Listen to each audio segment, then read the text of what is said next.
Hey guys, I hope you all had a great weekend. If any of you went to the Pro Bowl, I hope you had a great time. There were several people I talked to today who had gone, and they all said it was a great experience. So, hope you had a great weekend, even if you didn't go to the Pro Bowl. I'm not a big fan of football, so I don't follow it too much. Welcome to week 4. We're trekking along here. Uh, Sorry this video is coming a little late today. I was trying something different so that I could get to see everyone's post this week from last night. But then, life gets in the way of video making. So, let me just start with talking about what we did last week. So I got to look through everyone's videos. I think there are maybe 10 of you that got things posted, and I really enjoyed them all. Everyone got to pick their own chapters last week, and if you didn't have the book, I did my best to get everyone a chapter selection if you emailed me. So we had chapters from the cultural construction and display of the Indian Girls with TV. We had ideas of beauty and its display in pop culture, so the Western beauty myth and the Barbie essay. We had gender construction with the You Play Like a Girl with the video games. We had media marketing to children, right? So I really liked everyone's personal connections to these chapters. I especially connected with a few, so I hope you don't mind me going on about this for a little bit. I believe it was Nicole's. Nicole got really, what's the word here? I believe that the essay you read really connected with you, Nicole, because of your discussion in the second half of your video of living a kind of double life a little bit with you being Korean and Caucasian. And it was really interesting to hear all of that because, especially you being from New York, I believe you said, a lot of the culture there is very different from here, where no one is one culture, and it's almost everyone is a full mix. So I really connected with that as well. I was just having a discussion with some of my students in my other classes this morning about growing up in Hawaii, and I'm a Caucasian girl, and the assumption is always that if you're white, then your parents or you or someone in your family is in the military, and that was never the case for me. So I always felt kind of like you, where no matter where I was, whatever culture I was in, I was always the outsider. So I really thought that was a great connection to the story. You explained in your video that yes, it is slightly different than the girls in that were researched or interviewed, but the connection was definitely there for me. And then we had the conversation, I believe it was Jessica, about the Barbie dolls, which tied in nicely with Rashawn's conversation about the ideas of Western beauty, right? And it made me think about the way that we're told, I think every little girl is told, right? The Barbie dolls are Caucasian, blonde-haired, blue-eyed, skinny little things. Yet we have these these ideas of beauty that I think are evolving, right? The Barbie dolls used to be thought of as Caucasian, but I don't know what they were like before. But now, if you notice, since I was a little girl anyway, they are fake tanned. They have a darker tint to their skin, are as dark as a Caucasian person can get. And just the way that the beauty myth is changing, but still there, right? You still want to be blonde hair, blue-eyed, but now instead of being fair-skinned, you want to be tan. So just really interesting to think about those things. And Jessica, I really liked your bringing up the Barbie dolls, how they're changing them now, because I saw that. I believe it was on the news the other night. They got a tall Barbie, a petite Barbie, and a curvy Barbie. I hate that word. But it makes me wonder, is society making these kind of companies, Mattel, change their standards for their products, or are they reflecting a change in society? You know, chicken or the egg kind of story. Where is this idea coming from? Is it coming from them reflecting society, or society reflecting media kind of thing? So that's one thing to think about. And then we had a couple of you pull out the video game gender stereotyping of the characters essay, which is interesting in and of itself. I'm not a video game player, but even not being one, you see these female characters being over-sexualized, and like someone pointed out, how they often are being assisted by the male characters in the storylines, even though they don't necessarily need it, right? We have the damsel in distress playing out. I remember growing up, one of the biggest video games where this was altered was the Tomb Raider story, the Tomb Raider games. Lara Croft, right? The badass female who saves herself, basically. I don't think she needed saving, but everyone had really great examples of these kind of stories and ideologies and all of that. So I really did appreciate all that you discussed with them. Especially that we moved beyond the here's what the essay said. You all did a really great job of pulling out quotes, by the way. I know that it started, really, I believe it was Kyle started this, and I noticed a lot of you started this week too, pulling out terms, pulling out quotes that you found interesting. So keep that up. It's really going to be beneficial when we move on to our own research, where you're going to have to use sources. So you're getting in your practice now. So that was last week. As far as the videos went, you also had your peer edits, or your peer workshopping last week, which I think was maybe about a hit for half of you and a miss for the other half. There were some technical difficulties, I guess you could call them, with people sending papers and not getting them back, or nobody sending a paper in either side of the pair. So we will work on perfecting that for the next essay. But those of you that did get feedback, I saw your posts on the blog, and there was a lot of, this was awkward. It is awkward in the sense that we're all used to doing this kind of thing face to face, where you have the person sitting next to you and you can give them feedback right then and there. But I think part of what makes the email workshop a little better is that you have, more time to think about what you're going to say and how to say it, which was something you all expressed in your responses to the blog post question. Knowing how to provide criticism, but provide it kindly, is a skill. No one wants to hear comments about their essay, no matter how much it builds their ego, of all just, it was good, I really liked it. You want someone to help you improve it, move it forward. So don't be afraid to point out something that you aren't sure about. One of the best ways to do it is say, I don't understand, can you explain, right? Then that's putting the blame on you, not on them. So it's kind of the whole anger, having an argument where you make I statements, not you statements. So, I don't understand this, maybe it's me, can you make it clearer, right? Give them a statement like that. But from what I did see, once you got past the awkwardness for a lot of you guys, it was really helpful to get the feedback that gave you somewhere to go with this, as well as seeing someone else's essay was a way to get some inspiration. If you didn't quite know what you were doing, by the time you read theirs, you figured out what that was that you need to be doing for your next draft. Okay, so we'll be doing this every essay we have. So we got 3 of them. This is the first time. Every time you'll have the guiding questions. Each time it'll be tailored to the specific essay.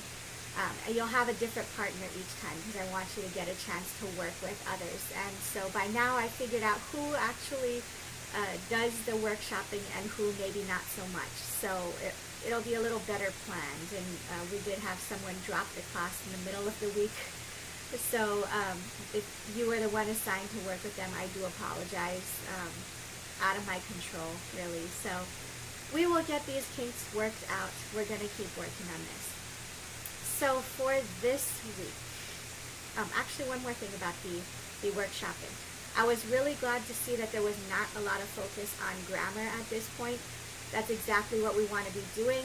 You can make comments on grammar, but your focus should be on what we call higher order concerns. So things based around the content, right? How many snapshots did they have? Were the snapshots descriptive enough? Did they connect? Did you get some kind of message from them? Those kind of questions, right? Grammar is important, but we are going to work on that in the last draft of every essay. So I'll talk about how this is going to work. Last week was your first draft. This week is your second draft, and then we'll work on a revision after you meet with me. You'll have your third draft for grammar content, and then you'll have your fourth draft, which is the final version. So remember, we're not worried about grammar quite yet. So this week, what we're doing, first and foremost, I've seen about 7, 8 of you already paid attention. There is a conference sign-up sheet that is online. So what you need to do, first step is you watch this video. You're doing it right now. Check, done. Once you've done that, go to the conference sign-up sheet if you haven't already. I've put down times for you to meet, for me to meet with you all in about 20-minute increments. I do not expect the meetings will take 20 minutes. I'm aiming for 15, but I do give some leeway just in case. So they're set up in 20-minute increments. You go online, you look at that sign-up sheet at the times that are still available, put your name and the type of, the way that you want to do this conference. So we can do them face-to-face, phone, or Skype. I always prefer face-to-face, but I know there are quite a few of you who are on outer islands, who have kids, might not be able to make it in. So I am fine doing phone or Skype as well. And so if you're doing face-to-face meetings with me, a heads up, I am going to position myself right at the front entrance of the library. So once you walk in, you've seen me in these videos enough to know what I look like. I will be right there, and I know what most of you look like at this point. So look for me right at the entrance. If you haven't been to the library before, you go in the doors, the only set of doors that aren't blocked off, and they have set up a few sofas and lounge chair thingies, a few steps from the entrance. So I will be there ready to meet with you. If you are doing phone or Skype, I will send you an email. I'm planning to get these out tonight because I believe someone's doing a phone conference tomorrow. I will send you an email with instructions about who is calling who, whether you're calling me or I'm calling you, my phone number, and all the other details you might need to know for Skype, my screen name, and that stuff. One thing that I did not mention for these conferences, so the 2 of you that are signed up for tomorrow, we'll see how this goes, but I would like you to have worked on on your essay from last week and incorporate some of the feedback that you got from your peer edits. If you haven't done that already, most of you are pretty self-motivated. You probably turned around and started working on it. If you haven't already, sometime before your conference, I'd like you to get a start on that. And rather than sending me your essay ahead of time, which is what I requested, but I'm going to change it here, bring your draft with you to your conference, or if you're phoning, emailing, send it to me before your conference. So that means that you had your first draft last week, your second draft this week, and then after you conference with me, you're writing a third draft, and then next week we will focus on grammar and such, and that will be where you revise for your fourth. Okay, so there's your 4 drafts that we talked about a few weeks back. I would like a second draft, if at all possible, to be a full 6 pages. From what I heard, and have seen from a few of you, I believe most of you are already there. So it's not so much a matter of the pages now, it's a matter of incorporating what the feedback you've already received. One other thing that we'll be focusing on for these conferences, you got some help. A lot of you talked about the descriptions last week. So at the conferences, what we're going to focus on, and this will really help you with your blog post on Sunday, or this week Sunday, is threading these scenes together. So creating a cohesion between them. And I know someone had emailed me for some help with how do I comment on this essay, please help. And that was one thing that I recommended they look at. So we'll be focusing even more on that. If you looked at this week's blog post already, that's kind of what we're moving towards. We worked on the description, now we're working on establishing a theme throughout all of the snapshots that you've created.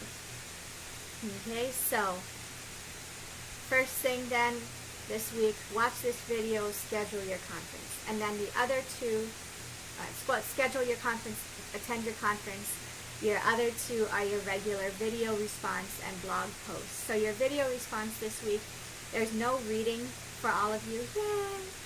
There's no reading, but there are two videos to watch. One is a TED Talk. So TED is technology, education, and something.